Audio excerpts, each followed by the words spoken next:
Welcome to the Born for Greatness podcast. I am so glad that you have joined me today. I have a special guest and friend, Jessica Brooks-Woods.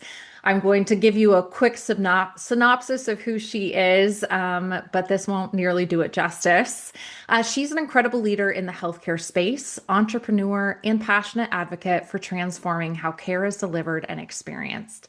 She's led at the highest levels, driving real impact across organizations while also building businesses focused on equity and opportunity. But beyond her professional success, Jessica is a woman of deep faith, a wife, and a mom of four, navigating all the complexity that comes with balancing leadership, calling, and family. Thank you, Jessica. Welcome to the show. Thank you. I'm so happy to be here. Yeah, this is Yeah, it's so such a exciting. great podcast. I love it. I love that it's holistic. Thank Yeah. you. So, beyond that intro, can you tell the listeners a little bit about yourself? Sure. Well, I am from Pittsburgh, Pennsylvania. I was born and raised in that area of Western PA, come from a still town called Clairton. I have to Okay. specify because my husband's from Pittsburgh, the city, and makes Got it it. clear distinction between Mhm. Clairton and Pittsburgh. And I love that though. I love being from a small town city. It's a city, but it's a small town. Yeah. And it's a steel mill town and come from really hardworking roots. I mean, my mom, my grandfather worked in the steel mill. I grew up with my dad being an evangelist, and so I grew up in the church, non-denominational church, and have a large family, many siblings, and we have a big family. I have four children, as you mentioned, and was drawn to healthcare early in my life through hearing stories about my. I didn't know that was what drew me to healthcare until Mm, I grew up became a leader and have been interviewed quite a bit and have had to do a yeah. lot of reflection. But I've heard stories about my mother's birthing stories that my grandfather, when I was younger, had brain cancer. He ultimately died from, but it started out as colon cancer, and you know, it just delayed care and things like that. My parents didn't have job. We didn't have ACA back in the day, right? So they didn't have Right. jobs that provided you insurance until you were 26, and so going a period Mhm. of time in college without having health care insurance and or dental insurance, and so I've just been aligned throughout my life to healthcare and caring about the things that impact our well-being and who we are and how we are able to be there long term for our families and what gets in the way of that. And that's always been something that's mattered to me, I think, because I have grown up in a small town where with families Mm. who know one another and who, who everyone's looking out for you. I got in trouble by everyone's parents, like no, Right. everything was you were everyone's kid. and So true. and Yes. so then you care about the stories. People aren't just Mhm. numbers. You know who Mm. they are and you care and you know when they're not there. And that kind of resonated with me as I was making decisions about the direction I would go from college to degrees to first careers and internships and all of those things. Yeah, that's amazing. I think that's really interesting because I feel like a lot of people in the healthcare space have stories of personal stories of how they got into healthcare and what it looks like and how they wanted to make a change based upon what they've seen. So that's really neat. I know I've heard you speak several times on your own personal stories, and it's just been really inspiring to see the changes that you have introduced and been able to make just by being in leadership and leading an incredible organization for the last few years. So, yeah, it's been really amazing to see. So, Thanks. thank you. Yeah. So, you are an incredible leader. I've been blessed to be on panels with you and getting to speak. A couple of things. Do you think when you were at any point when you were growing up, you knew you had wanted to do something with healthcare, but did you ever think about, I want to be a leader? I think some people say you're born leaders. What's your thoughts around that?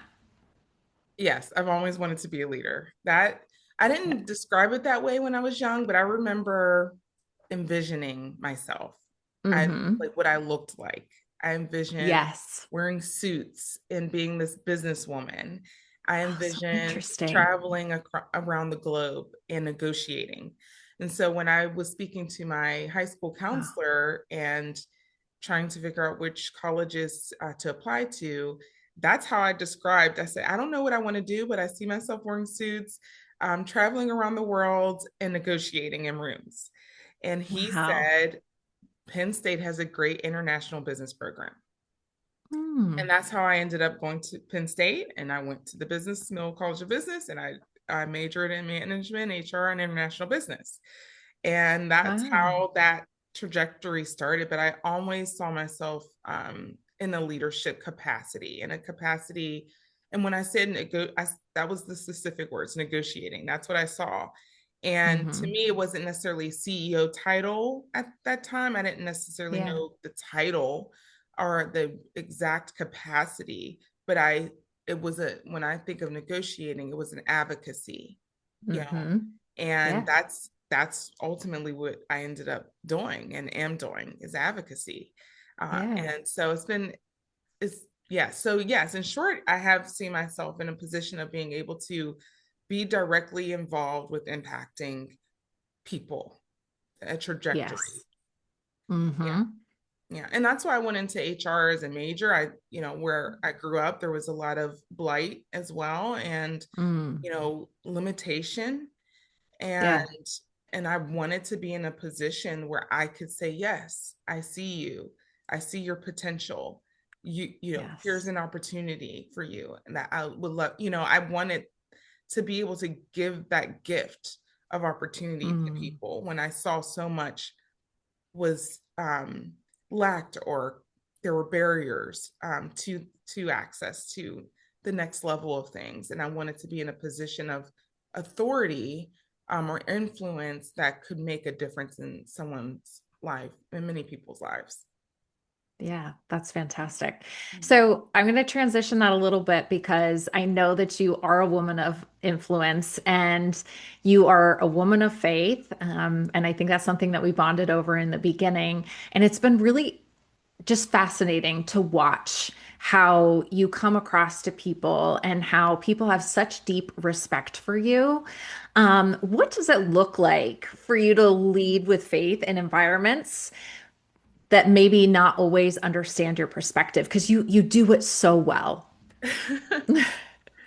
you know, I am very clear that when I am not my own and Hmm. what I mean Yeah. by that is when I'm your interactions with me and with others, I'm representing my God, I'm representing my family, I'm representing so much people who rely on me, people who publicly align with me. I'm representing so much. And I Hmm. didn't always have language for leadership growing up. My dad was an evangelist, he was a pastor. I grew up traveling the country with him in different churches all around the country and Canada, and him preaching. Um, and that gave me a great sense of responsibility. I saw Mm. how people responded to him, I saw his preparation. And it's funny. He would lay on the floor and pray for hours. And I Oh, always wow. wanted to wear my dad's socks. I don't know why, but I loved his socks. And I could never get in his room to get these socks out of the drawer. I mean, I'm like, That's he's still amazing. praying, So as a kid, it was kind of annoying. Like he's still on the floor. And, Oh, that's now, awesome.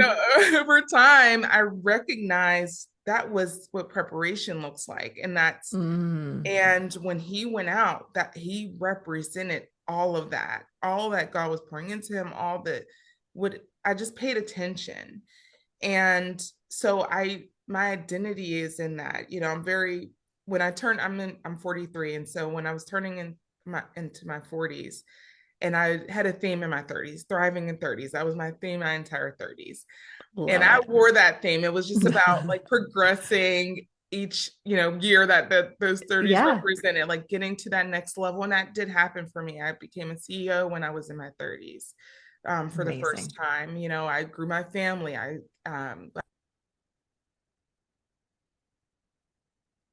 I got married right before I turned 30, but all of that, I was praying and said, God, well, what does 40s represent?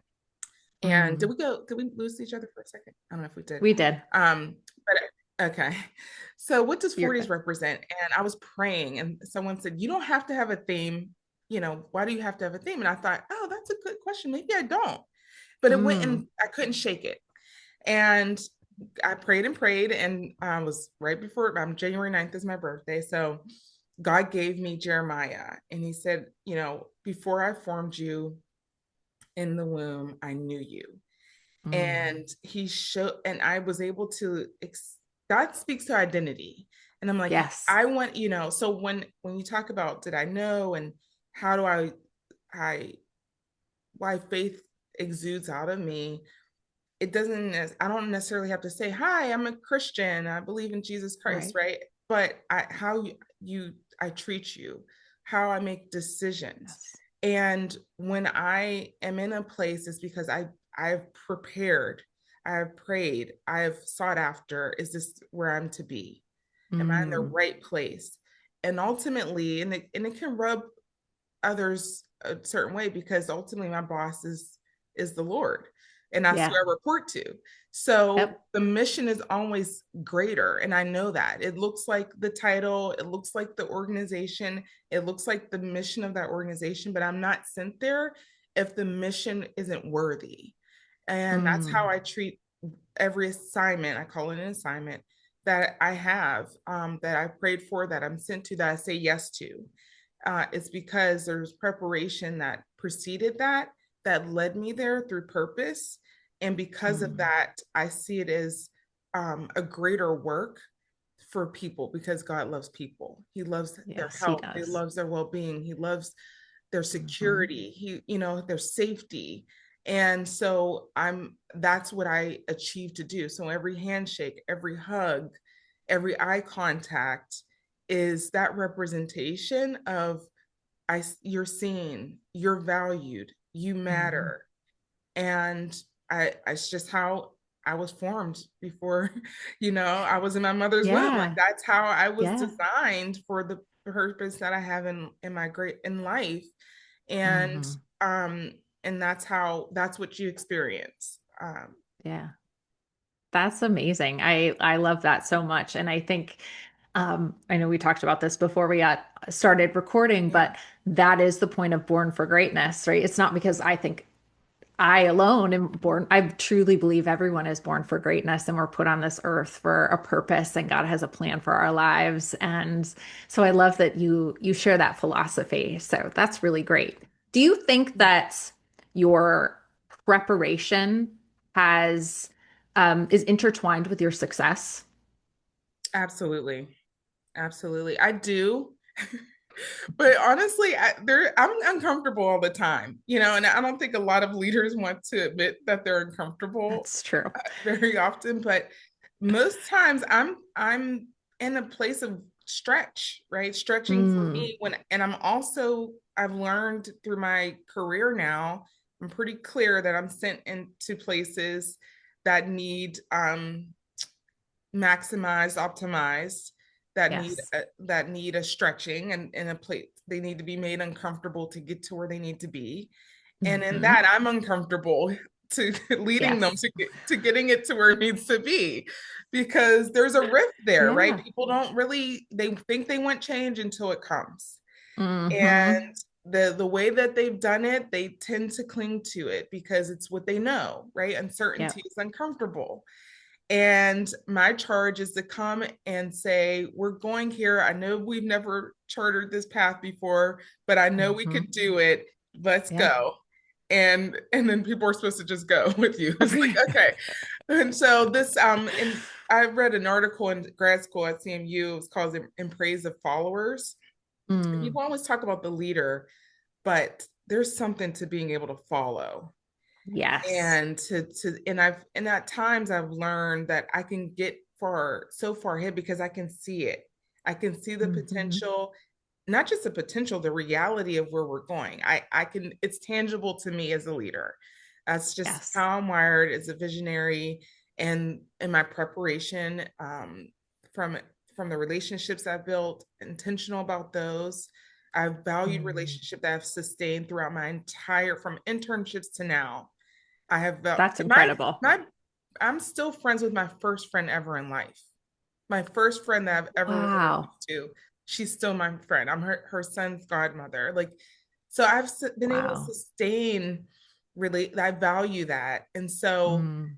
I also see when people are uncomfortable, but I'm like, we have to get there. And there's been times I've learned that as a leader, and honestly, I still struggle with it at times, especially reporting to boards. I've been as a CEO, that's you report to Yeah. a board, which is not one particular individual, it's a collective that's Hmm. supposed to be one that isn't. Yes. And sometimes you can get so far ahead that people can't follow. They can't see you to follow you, Hmm. right? And so So I've had to true. learn, like, what does that look like to chart that path? What am I, dropping on the along the pathway that you can see Hmm. this is the right direction? Am I coming back? Am I slowing the pace? Can Yep. I not, we may not be able to go as fast as I believe we need to go Hmm. because you won't have line of sight to go with me. And we need Yeah. you there. We need you with us. And so I've had to learn that this like dance, this tango with vision and understanding and mission. And especially when Hmm.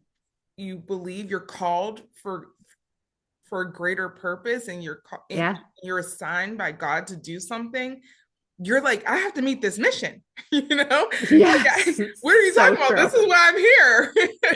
Yeah. So You true. know? And you can't keep up. Like, that's my problem. Yeah, but it is, Yeah. Yeah. It's so it true. is. I have to, Hmm. and so that's something that I've been working on finessing throughout my career as I've grown in leadership and influence and even authority and in spaces that I'm in to steward that journey for others that it Mm. takes to get from point A to point B to point Z. And Yeah. um and that's been quite, I love it. I love seeing the growth, right? My own growth as Absolutely. a Yeah. leader from first realizing that, and you have to learn that the hard way. How do you learn that people can't follow you? Your intention, right? There's Yes. disagreement. There, Hmm. there's car conversations, and that's Absolutely. how you find out that, oh wait, I was moving at a pace that wasn't conducive to be sustainable. Hmm. Let me go back and let me do this. And that's a humbling moment for a leader. Um, Yeah. yeah, It really is. But I loved how vulnerable you were in saying that as leaders, we do fail at times. Like we're not perfect. Just because you have a title doesn't mean that you're never going to screw up. And I think so many people have in their minds that if you are a CEO, that you get it right all the time. right. And you don't. You No, you really don't. don't. It's You a lot of it's trial and error. It is. And it's hard because when you are a CEO, you may have grace for your team. And for me, I've had volunteer leaders that I've worked Mm, with over the years, over the decades, and you have grace for them. You have grace for yeah. vendors. But when you're the Yes. CEO, who has grace for you? Hmm. And So you true. may not even have grace for yourself Yep. because there's a lot on your shoulder. And so that's when it's challenging if you're not in an organization that has a structure that's designed to support you as a CEO. Yes. When they say it's lonely at the top, that's a real thing. It's lonely at It's the so top, true. and very few people can relate. And for me in my Mm, career, I was younger as a CEO when I first started, and I had children that were really young. I was pregnant when I started my first CEO role. I was 8 months pregnant when I was hired. wow. So very young children, when most of my peers, either they were in that position with no children Yep. or their children were young adults or graduating from high school. So I Yep. found it very difficult for over a decade to have a peer group that I can actually go Mm, to and say, I'm juggling all of these things. And I'm a leader, yeah. I'm a CEO, I'm a mom, I'm a wife, I have Hmm. these, and they're in these stages. Like I'm daycare, dropping Yes. off nursing, Yep. and grade school. Yep. And so then that lonely at the top became even tighter Yes. because who can relate to me? Most So of my few. friends were individual contributors, high performing individual contributors in their organization, but they may Mm. not have been leaders, that didn't have a team. They weren't at the top of the organization. They may have been in bigger organizations, but they didn't have Yeah, that response, so it was just so that lonely at the top is a real thing and a real challenge. That and why I think people relate and connect with me so deeply, why you and were able to connect so quickly and get to a depth beyond surface, is being authentic and being yes. human in this leadership role, and recognizing that that is a Absolutely. virtue, that is a competitive advantage for me, is people, because I can get to the speed of trust and speed of connection by being authentic and vulnerable. And Absolutely. and I know that because people have shared that back with me. Mm. Yeah, Yeah, yeah, that's so true. I think that's goes into conversations we've had about mom guilt because especially as a leader and you're expected to lead at work and hold up an organization, but you also have children at home and you have to balance the huge role of being a mother and then feeling like you are not measuring up in one world or the other at yes, all times. right, Yeah, it is right. so hard. Is there anything that you feel helped you kind of juggle the two? That's a good question. Well, one, honestly, this is maybe not helpful advice, but so there's a group of young ladies at church, and I have a son who's in football. He plays football. He made it to the college level, and Amazing. I do have a strong partner. My husband is, I mean, phenomenal, and has stood in the gap and, Yes. created space for me to be able to be who I am and do what I do. So Yeah. obviously that's for me, I have that. Um, but so we put a lot into this first kid, and then there's my second one, who's just a natural talent. She's artsy, she's a phenomenal singer. She's just, but she's been wanting to play a certain sport. She had been wanting to play a certain sport. And I Hmm. just realized, I'm like, it's not your turn yet. Like, I can't give it to you. Like, Yes. the young ladies at church said, did she finally get to play basketball this season? I said, yes, she did. We got him off. It's her turn. I said, but Yep. honestly, there's a year or a season, a school season, that MJ may get more than Zai, and Yeah. and Jace, and it's this, and I Hmm. don't like it as a mom. It still doesn't feel great, but I have come to realize that um, I call it equity. When they're like, this isn't fair, I'm like, well, this is an equity household. So Yeah. right now, this I isn't about love that. equal opportunity. Okay. This is not equal for everyone. Okay. This, you're getting this Oh, attention. We'll take this walk that's later. great. But yesterday my daughter came in, and I was on my laptop. I'm building my new business right now. And she came in from school, and I was on my laptop for until it was dark outside. Hmm. And well, not dark, it was almost. She said, you need to get up. And I did. And we took a walk around the neighborhood Oh. together. And first she said meditate, and I looked at her like, I'm not meditating. And then she was like, well, you still need to get up. And so we walked. And I share that to say that's probably the answer to your question, is I have learned to listen to them Mm. and hear them That's really good. before. And there's a distinction, Hmm. you can hear but not listen, and then act Yes. on that. I have I have had moments at that, and I've cried, and I felt robbed. I felt robbed Mm. from moments, special Yep. moments with my kids. I forgot about an event they should have been at. And Yes. I've, my when I was moving my son to college, I had gotten a work call that was disturbing, and my mind was, so I wasn't present, and I Hmm. felt robbed. I felt Yep. robbed of that, and I played an active part in it. Um, and that hurts too. Like, Yeah. oh, I could have made this, I could have drawn a hard line. I could have. Hmm. And so you just learn that over time as a parent. You give yourself grace, and I do give myself grace. Yeah, you have to. The next day is a new day. It's a new Hmm. opportunity. And I might have missed this one, but I'm not going to miss this one, and being more intentional every day. And also being very honest with my children. I let them Mm, know where I am. I let them know when I'm managing. I try to relate it to where they are. yeah. Unfortunately, I get a lot of analogies with middle school drama and in my world too. I'm like, unfortunately, So this true. isn't necessarily going to go away. It may look like this when you're in your Yep. 40s and you're leading organizations, but this kind of middle school thing, it's dynamic. I would love to tell you it's not going anywhere. And so I get to have Mm-mm. these conversations now, So true, especially as yeah. they're getting a little older, where I'm able Hmm. to kind of draw analogies between here's how my day went too. Oh, you had this Yeah. conflict in school, or that problem was hard for you. I'm having a Hmm. hard time here. So I do my best to close the gap, that my world shouldn't be Yeah. distinct from them. I've traveled with my kids largely throughout my career. That's I fantastic. remember giving a stranger one of my kids on a plane.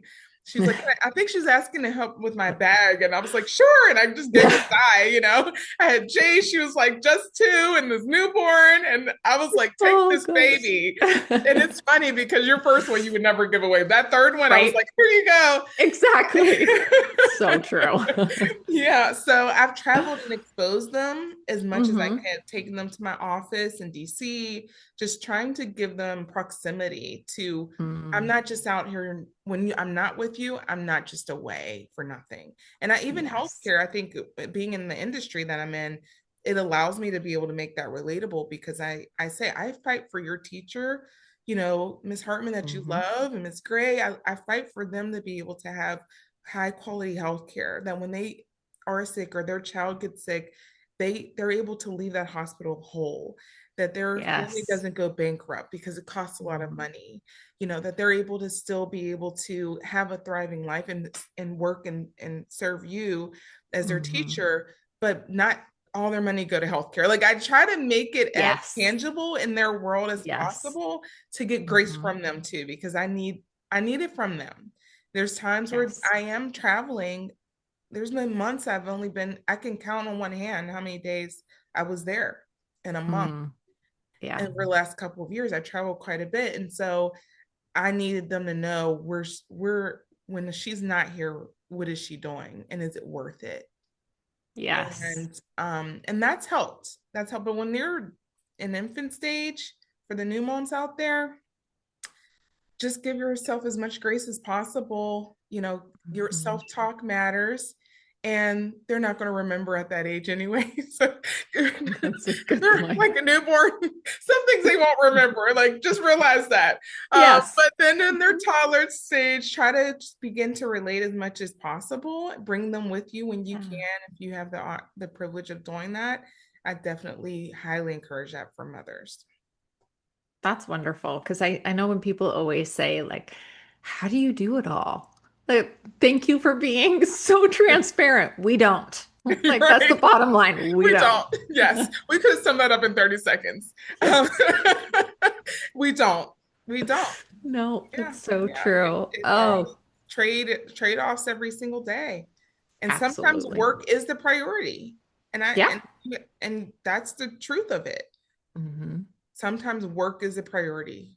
Here's your Yep. noodles, but I have to go back in this office, right? Like Yep. pizza, Instacart's delivering right now because I have to Yeah. finish this.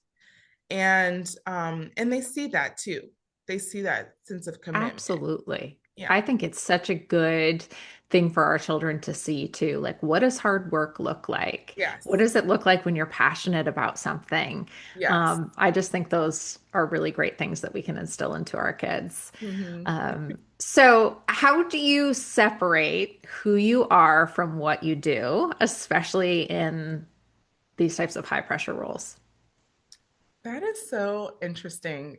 Um, I I've had to be forced to be honest. Mm, With so part of my journey, I was CEO of PBGH, Pittsburgh Business Group on Health, for nearly a decade, and I I felt like I sensed something was needed to change, but I didn't know exactly what it was, and I felt selfish because I was getting highly recognized. I was in newspapers all the time, getting awards for my Mm-hmm. leadership, most influential women, smart 50 business leader, and something was still, there was still something not being feeling fulfilled. And I thought, am I just ungrateful?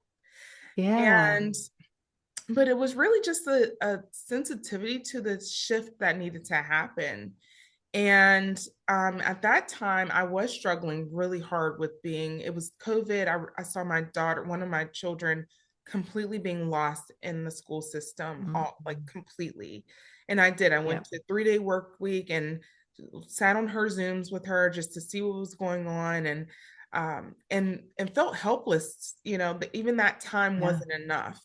And so I was struggling a lot. And the Lord told me to give my notice.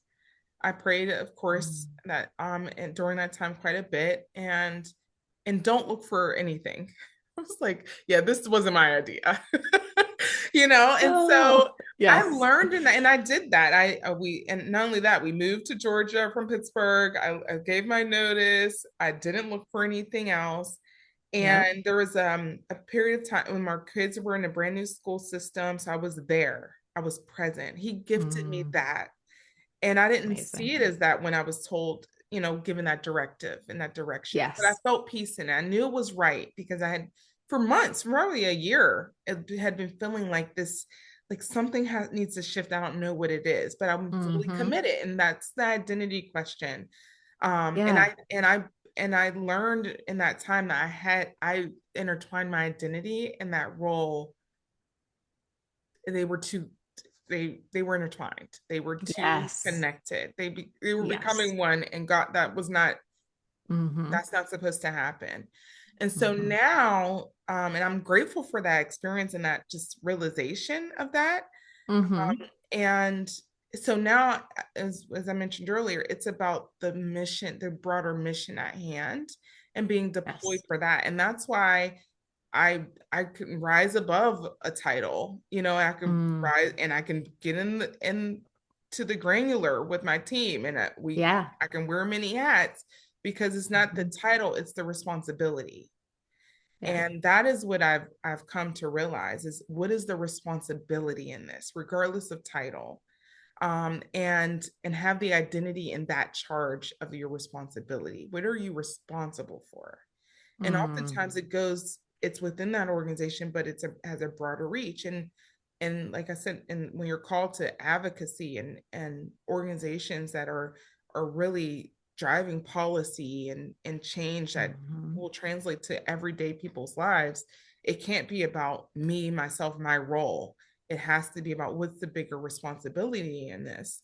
And if that means a shift has to happen, which recently did, I'm no longer with NABIP, that doesn't change my responsibility that I'm called to. It Yes. changes the brand of the organization or the label, but does not Mm-hmm. change my responsibility. And that's what I've had to learn from being younger, growing up, and being happy to be the first of young CEO and have my first Yeah. CEO title. And then I started being so married to that mission of that Mm-hmm. organization and that, brand, and wearing it like it was, I put it on like a suit every day, Yeah. to recognizing that's not necessarily responsibility. And in that role, when I decided to leave, I knew it was time for another kind of leadership to come in. That where it needed to go wasn't my strength, and Mm. it was no longer my charge. That and That's important for leaders to recognize that, when it's Absolutely. time to pass the baton. And I knew that I had peace Mm-hmm. in it. I knew it because an employee, when I wasn't in the room, spoke about the culture that was cultivated and that she never felt like she could be herself in a workplace ever before, and how she felt safe Mm. there. And another employee told me about that, and I was Oh, struggling with wow. when I knew at some point a change needed to happen. I didn't know Mm-hmm. when that would happen. And when I heard, I thought it was I was in the middle of a big PBM negotiation contract. Mm-hmm. And there was a maternal health equity initiative I started, and we were getting grant funding for, and I'm very passionate about because of my own personal health stories. And I Right. thought it was okay when this health equity program is off the ground, that's when it's going to be time. Or when this next renewal contract is done, that's when it's time. Mhm. And then I heard that it came to me, and I knew. Mm. I said my job was done, and I thought it was these initiatives, and I had already Oh, achieved a lot of wow. initiatives and tangible Yeah. things.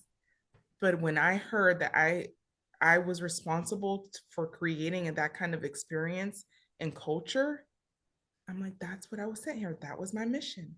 And I was able to go. That's amazing. I love that because so many people would look past that, Yeah. as that not being the most important thing or, the real mission. But it's often those smaller things, those changes that we are able to make in other people's lives that are the most profound. So I love that. Oh, that's awesome. Okay, well, let's talk about legacy. What kind of legacy do you want to leave, not just professionally, but personally as well as we wrap up? That's a great question. I want to, I say shift happens a lot in Mm-hmm. healthcare. I'm like, one guarantee shift happens. Mm, But I do want to be known for shift happening.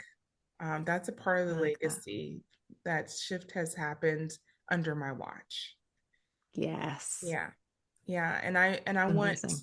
a legacy that all of my children can say, I'm really proud I learned this. The all those Hmm. moments and those silent moments where I have to fake it like I'm not impacted by what I know I missed and how that Yeah. impacted them. That one Hmm. day, whether I hear it or not, they'll Hmm. see they saw me always when I Yes. didn't see myself. Yeah. And as a result of that, that helps them be better parents, better community leaders, better, you Hmm. know, siblings to one another, spouses, and contributors to what their purpose is. And that's the Absolutely. legacy that I'm really, really that's what I want to leave behind for sure. And that's bigger. That's I tell them awesome. all the time, it's always bigger than us, and So true. always bigger than us. And So keeping true. that perspective, and passing that understanding down is to not just my family, but to my team members, Mm. my teams as I grow them, and other partners, that we always keep that in mind, that it's always bigger than us. And when you have that, the shift will happen. Absolutely. That's so true.